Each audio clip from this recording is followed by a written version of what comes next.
Кенжегүл Абдысейитова акыркы 5 жылдан бери баш оорусунан жабыркап келет. Арубак дарыгерге көрүнүп, дарыланып турат. Бүгүн компьютердик томографияга текшерилди. Каарманыбыздын айтымында мындай медициналык жабдуунун келгени бейтаптар үчүн ыңгайлуу дейт. Мен кече угуп өзүмдүн больницага бардым. Томография ачылыптыр, направлениеси көрбөйт экен. Мага направление бер, айланайын деп бардым. Анан направление берди. Эми жакшы эми, буюрса дарыланып антип исем. Эми ушу балдарга алкыш айтабыз да. Бул жокту мен түшө албай эле жүрдүм да, башым 2-3 жылдан бери ооруп жүрдү. Келип көрүнсөм жана клицин деген дары жазып берип коюшат. Аны ичем, андан ичкерейин басылып калат.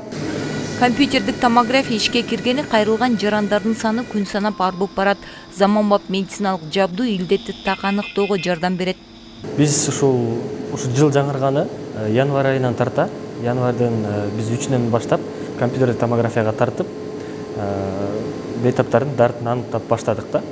Талас облусунда бул томографияга тартылган бейтаптардын ошол снимагын окуп бере турган врачыбыз жок болгондуктан биз улуттук госпиталдын рентгенолог, биринчи категориядагы врач рентгенолог Козырева Александра Геннадьевна деген врач менен договор түзүлүп, бүгүнкү күндө ошол дистанттык түрдө томографиялык снимактарын окуп берип атат. Элеттиктер жаңы жабдууну жылдап күтүшкөн. Буга чейин Бишкекке барууга же болбосо жеке клиникаларга кайрылууга аргасыз болуп келишкен. Өткөн жылдын соңунда Саламаттыкты сактоо министрлигинин колдоосу аркылуу $349 000 компьютердик томография өлкөнүн 5 областына берилген. Учурда заманбап медициналык жабдуу келгени дарыгерлердин иши кыйла жеңилдеди. Мурдагы антимонополиянын комитеттин бекитилген баасы менен эле 2601 сомдон 2566 сомго чейинки күндө азыркы күндө деле тартылып жатат. Бирок жакын аралыкта ошо Саламаттык сактоо министрлигинин жаңы буйругу чыгат деп атат. Ал ошонун үстүндө иштеп жатат деп атат да.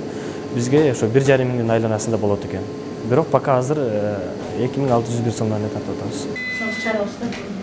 Мындан тышкары облустук ооруканада акыркы үлгүдөгү рентген аппарат дагы калк саламаттыгы үчүн иштөөдө. Бегайым Асымбаева, Чыңгыз Боккошов, Зина Акматова, Талаш шаары.